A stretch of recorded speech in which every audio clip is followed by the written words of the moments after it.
ግንኙነት አለማድረጋችሁ የብልት መጠናችሁን ይቀንሳል ተብላችሁ ተመክራችሁ ሊሆን ይችላል እና ይሄ ነገር በትንሹ እውነት አለው፣ ግን በሱ በምታስቡት መንገድ አይደለም። ብዙ ጊዜ የብልት መጠን የሚያንሰው እዛ አካባቢ ያሉት ጡንቻዎች በቂ የሆነ የደም ዝውውር ሳያገኙ ሲቀሩና እዛ አካባቢ ያሉት ጡንቻዎች የሞቱና ጠባሳ የሆኑ ሲመጡ ነው። ብልት የሚቆመው እዛ አካባቢ ያሉት ደም ስሮች ሲሰፉና ያለውን ደም ወደዛ ሲወስዱ ነው ማለት ነው። ግን ግንኙነት ግዴታ ማድረግ የለባችሁም ብልት እንዲቆም። ለዛ ነው አሰራራችሁ ራሱ ጠዋት ስትነሱ ወይም ሌሊት ላይ ብልታችሁ እንዲቆም ተደርጎ የተሰራው እዛ አካባቢ ያሉ ጡንቻዎች በነባ አድርገው የደም ዝውውር እንዲኖራችሁ ነው። አንድ ወንድ ደግሞ ግንኙነት አደረገም አላደረገም ሚስት አለችውም የለችውም ብልቱ ጠዋት መቆሙ አይቀር። ብልት ማነስ ሊያመጣ የሚችል ነገር ግንኙነት አለማድረጋችሁ ሳይሆን ሌሊት ላይ ወይም ጠዋት ላይ የሚቆምላችሁ ካልሆነ ነው። እንደዛ ሲሆን ደም ስር ላይ፣ ነርቭ ላይ፣ ሆርሞን ላይ እና ሌሎች ነገሮች ላይ ችግር አለ ማለት ነው።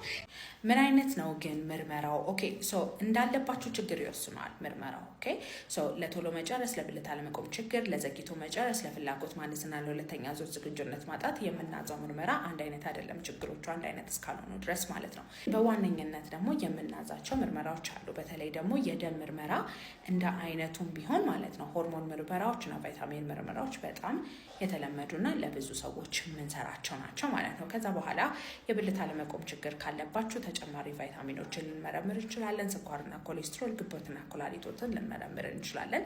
ከዛ በኋላ ደግሞ እንደ አግባብነት ለልብ አልትራሳውንድ ልናዝ እንችላለን።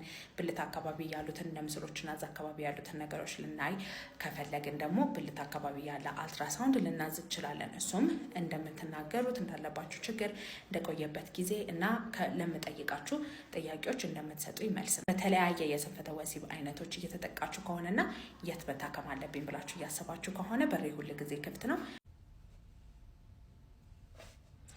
በጣም በርካታ ወንዶች በውስጥም በቴሌግራምም በኮሜንትም የብልት መጠን ማነስ የሴት ልጅ ድንግልናን ለመውሰድ አስቸጋሪ ይሆናል ወይ? ሴት ልጅን በግንኙነት ሰዓት ለማስደሰት ብቁ ይሆናል ወይ? እንደዚሁም እርግዝና ደግሞ እንዳይፈጠር ሊከለክል ይችላል ወይ ብለው በጣም በስጋት ይጠይቁኛል። በውስጥም በቴሌግራምም ማለት ነው። በተለይ ወጣት ወንዶች ለረጅም ጊዜ ፖርኖግራፊ ሲያዩ አንሪያሊስቲክ ኤክስፔክቴሽን አንጎላቸው ላይ ሰብኮንሽስ ማይንዳቸው ላይ ይቀመጥና አውቶማቲካሊ የነሱ ብልት በጣም ያነሰ ይመስላቸዋል። በነገራችን ላይ ትሩሊ ማይክሮፒነስ ወይም ደግሞ ከምርም በጣም ትንሽ ብልት ያላቸው የወንዶች ቁጥር ከመቶ ሲሰላ 2.5% ብቻ ናቸው። እነሱም ከ7 ሴንቲሜትር ሲቆም ወይም ተጎትቶ ሲለካ ከ7 ሴንቲሜትር በታች ሲሆን ያንን ማይክሮፒነስ እንለዋለን። 98% የሚሆነው ወንድ ግን ከዛ በላይ መጠን ያለው ብልት አለው ማለት ነው። እንግዲህ ይህ ብልት ሴት ልጅን ድንግልናን ለመውሰድ በቂ ነው። ምክንያቱም ድንግልና 1 ሴንቲሜትር አካባቢ የወር አበባ መውጫ ቀዳዳውን ዙሪያ ያለ ስስጋ ነው። አንዳንዴ ይለጠጣል፣ ብዙ ጊዜ ይበጠሳል፣ ብዙ ጊዜ አይደማም፣ አንዳንዴ ይደማል ማለት ነው። ስለዚህ እሱ አይደለም በአንድ ጣትም በትንሽ ክፍል የጣት ክፍልም ሊፈርስ የሚችል ነገር ነው ድንግልና። ስለዚህ ድንግልና ከወንድ ልጅ ብልት መጠን ጋር ማያያዝም ማለት ነው። ግንኙነት ካረገች የህፃንም ሊወስደው ይችላል ማለት ነው። ሁለተኛው ማስደሰት ይችላል ወይ ነው። የሴቶች ስሜት ወይም ደግሞ ይሄ ነርቭ ኢንዲንግስ ሴንሶሪና ነርቭ ኢንዲንግስ ነርቮቹ ስሜት ያው በጣም ስሜት እንዲኖረን የሚያደርጉት ነርቮቹ ናቸው። የሴቶቹ ብልት ወይም ቫጃይና የምንለው በሶስት ብንከፋፍለው የውጭኛው 1/3 ክፍል ላይ ነው ስሜት ያለው። ስለዚህ ወደ ውስጥ በገባህ ቁጥር ብዙም የምታገኘው ጥቅም የለም እሷ ማለት ነው። ስለዚህ የእሷ ስሜት ውጭ ነው ያለው ማለት ነው። አብዛኛው የውጭኛው 1/3 ክፍል ላይ ነው ያለውና በትንሽ ብልትም ሌሎች ነገሮች ኖርማል ከሆኑ ሴት ልጅ ልትደሰት ልትጨርስ ትችላለች ማለት ነው። ከዛ ውጪ ማህፀን ውስጥ ገብተ ኢጃኩሌት እስካረክ ወይም የዘር ፈሳሽ እስከለቀክ ድረስ ስፐርም ጤነኛ ከሆነ የሷም የስነ ተዋልዶ ክፍሎች ያንተም ሁሉ ነገር ጤነኛ ከሆነ እርግዝና አይከለክልም ማለት ነው። ስለዚህ ይሄን በጣም በርካታ ወንዶች የሚጠይቁኝ ጥያቄ ስለሆነ ነው። ብዙ ጊዜ ወንዶቹ ይሄ ነገር የሚያሳስባቸው ወንዶች በአብዛኛው ቶሎ መጨረስ፣ መጨናነቅ፣ ያለማቆም ችግርም አብሮ ያስቸግራቸዋል። እንደዚህ በሚሆን ጊዜ ሐኪም ጋር ቀርቦ ያለውን ነገር ሰፋ ባለ ሁኔታ መታከም ይቻላል ማለት ነው። አጭሩ መልስ ግን አዎ ትንሽ ብልትም የሴት ልጅ ድንግልናን መውሰድ ይችላል፣ ማስረገዝ ይችላል፣ ማስደሰት ይችላል። ይህ ቪዲዮ ደግሞ ስለ ብልት ማሳደጊያ ቴክኒኮች እነግራችኋለሁ። እስከ መጨረሻው ተከታተሉኝ ማለት ነው። አንድ የወንድ ኖርማል ብልት አደልት የምንለው የአዋቂ የብልት መጠን ከ9 እስከ 13 ሴንቲሜትር እንደሆነ ከዚህ በሰራሁት ቪዲዮ ገልጬላችኋለሁ። የአንድ ብልት መጠን ከ7.5 ሴንቲሜትር በታች ከሆነ ማይክሮፒነስ ወይም ደግሞ አነስተኛ ብልት ተብሎ ይመደባል ማለት ነው። ብዙ ወንዶች የብልት መጠናቸው ኖርማል ሆኖ ሳለ ያነሰ ይመስላቸዋል። አንዳንድ ጊዜ ደግሞ ሴቶቹም ከሌላው ወንድ ጋር በማመሳሰል ወይም ኮምፔር በማድረግ ኮሜንት ያደርጋሉ። አንዳንድ ወንዶቹም ብልታቸው አነስተኛ ናቸው ይላሉ ማለት ነው። ይሄ በጣም አደገኛ ነገር ነው። ሴቶቹ በዚህ አጋጣሚ ይሄንን እንድታቆሙ ነግራቸዋለሁ። ዞሮ ዞሮ የእናንተም ሰፊ ነው የሚል ነገር ስለሚያመጣ ማለት ነው። በዚህ ቪዲዮ ያሉ ቴክኒኮችን እነግራቸዋለሁ ማለት ነው። ብዙ ወንዶች ግን ስሞል ፒነስ ሲንድሮም አለባቸው ወይም ደግሞ ብልታቸው ኖርማል ሆኖ ሳለ ራሱ ትንሽ ነው ብለው የማሰብና በዛ የመሸማቀቅ ኮንፊደንስ የማጣት ሴት ጋር የመቅረብ ችግር፣ ሴት ጋር ሲቀርቡ የመሸማቀቅ ችግር ይገጥማቸዋል። ይሄ ቦዲ ዲስሞርፊክ ሲንድሮም ከሚባሉት ውስጥ አንዱ ነው። አንዳንድ ሰው አፍንጫዬ አያምርም፣ ቂጥ የለኝም፣ ጡቴ ትንሽ ነው እያሉ እንደሚጨነቁት ወንዶቹ ደግሞ በብዛት የሚጨነቁት ስለ ብልታቸው መጠን ነው ማለት ነው።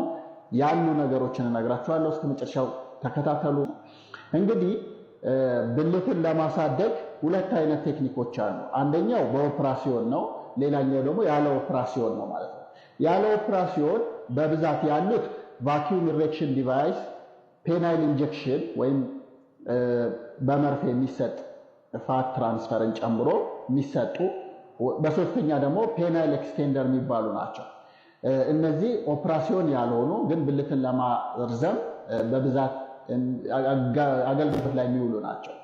ከዚህ ውስጥ ጥናቶች እንደሚያሳዩት ትንሽ ለውጥ ያለው ቁመት ለመጨመር ትንሽ ይረዳል ተብሎ የሚታሰበው ፔናይል ኤክስቴንደር ነው።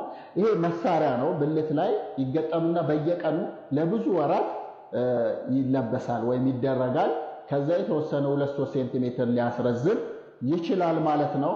ውጤቶቹ ይሄ ብዙ ጥናቶች ላይ የተወሰነ ለውጥ አለው። ይሄ እንግዲህ አሁን ላይ ያለው ትንሽ ያለው ከብዙ ወራት በጣም በትክክልና በተደጋጋሚ በአሰልቺ ሁኔታ ከተጠቀሙ በኋላ 2-3 ሴንቲሜትር ሊያሳድግ ይችላል። ይሄ ፔናይል ኤክስቴንደር የሚባሉት ናቸው። የተለያዩ አይነት አሉ ማለት ነው።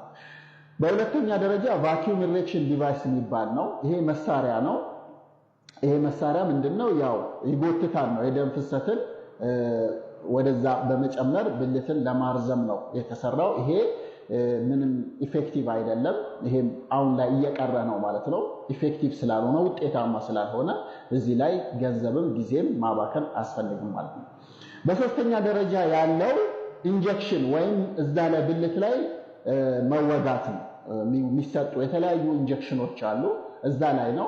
ይሄ ብልት ለማሳደግ ምንም ኢፌክቲቭ አይደለም ብቻ ሳይሆን በጣም ከባባድ ኮምፕሊኬሽን ወይም ደግሞ የሚያመጣው ጣጣ ከሚሰጠው ጥቅም ስለሚበልጥ ማንንም ኢንጀክሽን ወይም እዛ ብልት ላይ የሚወጋ ነገር እኔ በፍጹም አልመክርም ማለት ነው። የሚያመጣው ጣጣ ከሚያስገኘው ጥቅም የበለጠ ጉዳት ስላለው ይሄንን ብልታችሁ ላይ ማናችሁም እንድትወጉ አልመክርም ማለት ነው።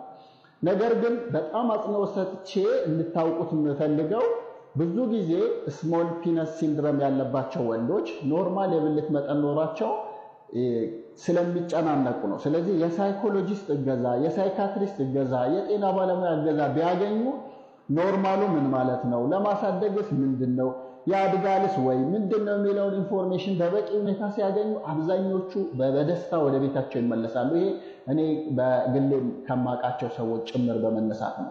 አንዳንዶቹ በጣም ብዙ ብር ለማውጣት ተዘጋጅተው ያለውን እውነታ ሲያውቁ ሀሳባቸውን ቀይረው ወደ ቤታቸው የሚመለሱ ብዙ ወንዶች አሉ ማለት ነው። ስለዚህ የመጀመሪያው ቀላሎቹ እነዚህ ናቸው። ይሄንን ማወቅ ያስፈልጋል ማለት ነው። ከዛ ውጭ ያለው ሰርጀሪ ነው።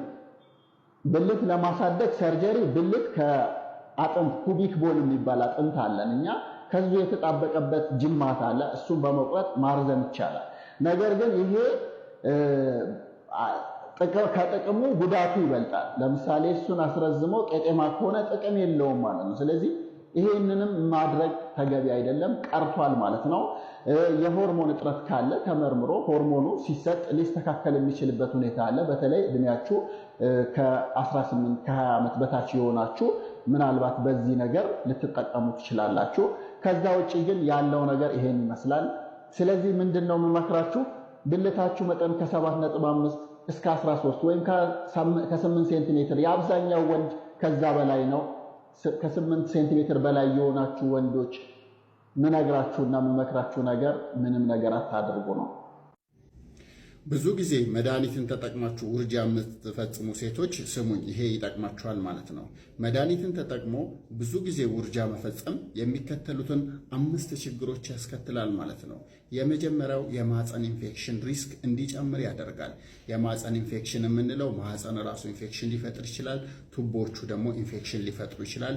ይሄም በተደጋጋሚ ጊዜ መድኃኒትን ተጠቅሞ ውርጃ በሚፈጥሩ ሴቶች ይጨምራል ማለት ነው። በሁለተኛ ደረጃ የማህፀን ግድግዳ አንዱ ከሌላው ጠባሳ ፈጥሮ እንዲጣበቅ ያደርጋል ማለት ነው። ይሄ ደግሞ በሚያደርግበት ጊዜ ጽንስ እንዳይፈጠር ወይም ደግሞ ወደፊት እርግዝና እንዳይፈጠር ሊያደርግ ይችላል። ይህንንም ዩተራይን ሲነኬ ወይም ደግሞ አሸርማን ሲንድረም እንለዋለን ማለት ነው። በሶስተኛ ደረጃ ከማህፀን ውጪ እርግዝና እንዲጨምር ያደርጋል። ይሄም የማህፀን ቱቦዎቹ ኢንፌክሽን ፈጥረው በሚጠቡ ጊዜ ጽንሱ ማህፀን ቱቦ ላይ እንዲፈጠር እንዲያድግ ሊያደርግና ያ ደግሞ ማህፀን ቱቦ ላይ የተፈጠረ ጽንስ ደግሞ ፈንድቶ ሴቷ ላይ ህይወቷ አዝጊ እስኪሆን ደረጃ ድረስ ሊያደርስ ይችላል። ድንገተኛ ኦፕራሲዮን ሊያስፈልገው ይችላል ማለት ነው። የዚህን እድል ደግሞ እንደዚሁ ብዙ ጊዜ ውርጃ መፈጸም ይጨምራል ማለት ነው። በአራተኛ ደረጃ የወደፊት የማርገዝ እድላቸውን ይቀንሳል ማለት ነው። ይሄም የሚሆነው ማህፀኑም የማህፀን በሩም በዚህ በተደጋጋሚ ውርጃ ስለሚጎዳ ነው ማለት ነው። ይሄም ወደፊት ለመውለድ ያስቸግራቸዋል ማለት ነው። በተጨማሪም ወደፊት ጽንሱ ውርጃ እንዲፈጥር ወይም ደግሞ ተመላልሶ ሪከረንት ሚስካሬጅ ወይም ደግሞ አሁን በመድኃኒት የሚያስወጡ ሰዎች ወደፊት ደግሞ ያለ መድኃኒትም ጽንሱ ራሱ ሊወርድባቸው ይችላል። ወይም ደግሞ ያለ ጊዜው ምጥ ሊመጣባቸው ይችላል። ፕሪተርም ሌበር ሊገጥማቸው ይችላል ማለት ነው። ስለዚህ በርካታ ሌሎች ችግሮችም ሊያመጡ ስለሚችል ተመራጩ ነገር መድኃኒት ወስዶ አቦርሽን መፈጸም ወይም ደግሞ ጽንስ ማቋረጥ ሳይሆን መከላከያ መጠቀም ነው ማለት ነው። ያለ እቅድ እንዳታረግዙ ነው እንግዲህ የወሊድ መቆጣጠሪያዎች የመጡት ማለት ነው። ስለዚህ በአግባቡ ለራሳችሁ የሚስማማችሁን የወሊድ መቆጣጠሪያ አይነት ከሐኪም ወይም ደግሞ ከጤና ባለሙያ በመመካከር መርጣችሁ የወሊድ መከላከያ መጠቀም የተሻለ አማራጭ ነው ማለት ነው። ሰላም ዋሉ።